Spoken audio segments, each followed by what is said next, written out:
नमस्कार दोस्तों, देश की पुकार यूट्यूब चैनल में आपका हार्दिक स्वागत है। दोस्तों, इस वीडियो को आखिर तक देखें और प्लीज़ इस यूट्यूब चैनल को लाइक सब्सक्राइब करना और बेल आइकन दबाना नहीं भूलें। दोस्तों, आपको बताइए कि राजस्थान में चुनावी सरगर्मियां तेज़ी से चल रही हैं। चुनावी माहौल है और चंद महीने बाद ही राजस्थान में विधानसभा चुनाव होने जा रहे हैं। चुनाव के इस दौरान में बहुत सारी बातें ऐसे हैं जो होनी तो पिछले 4 साल 4.5 साल पहले चाहिए थी, लेकिन समझ में अब आ रही हैं, देर से आ रही हैं समझ में।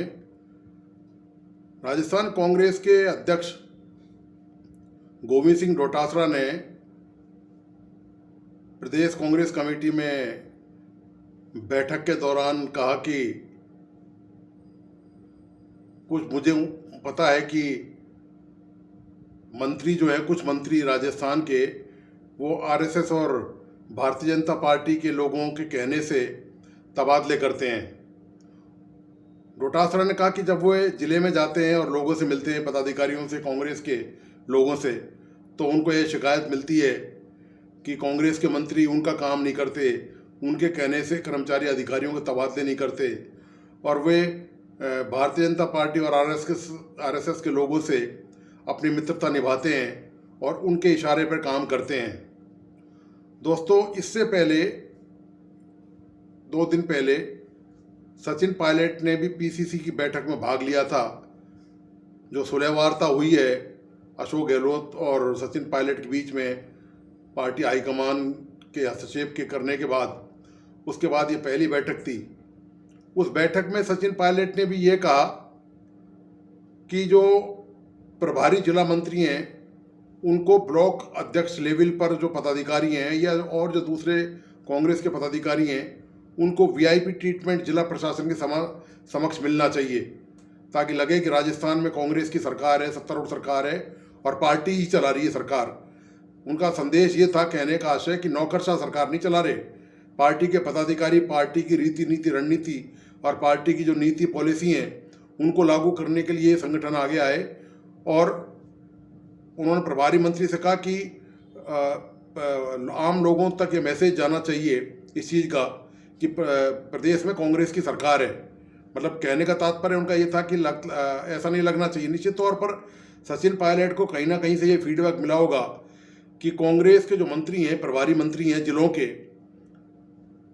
उन मंत्रियों के यहाँ जो पार्टी के जिला लेवल के पदाधिकारी हैं, ब्लॉक लेवल के, जिला लेवल के, उनकी सुनवाई नहीं होती है, उनके कामकाज नहीं होते हैं। उनको जिला प्रशासन के अधिकारी जितना यथोचित सम्मान, पर्याप्त सम्मान होना चाहिए, वो उनको नहीं मिलता है निश्चित तौर पे।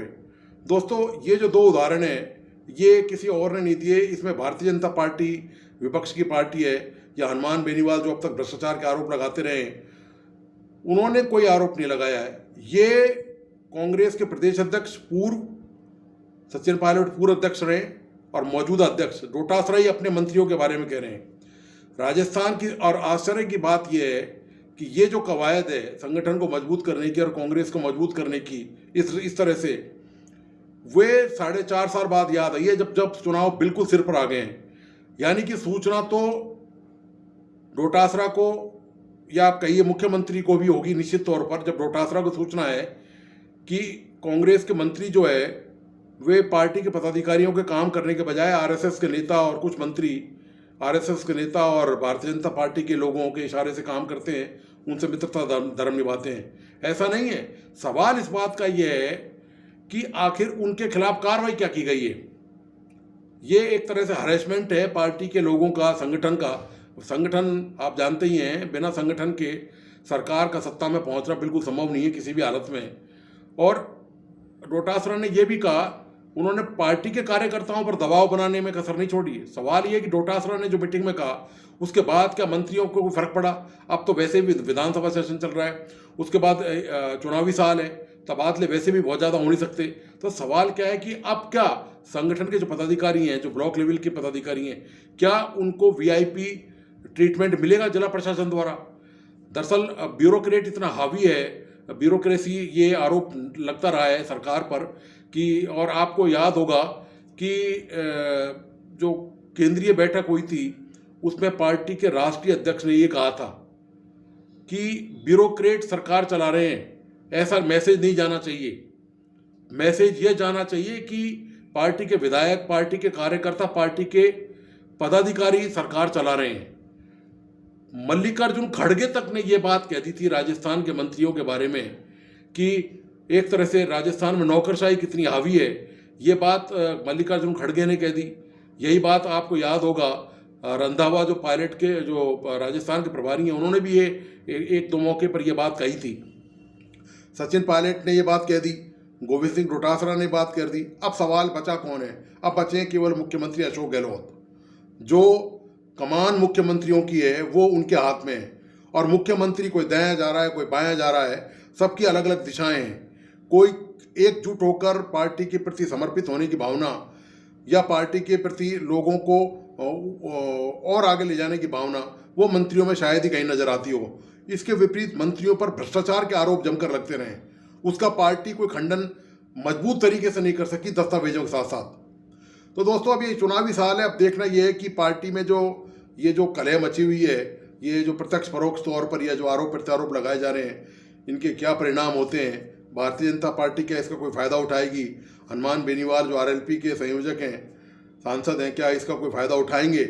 या पार्टी क्या रिपीट हो सकती है वापस राजस्थान में?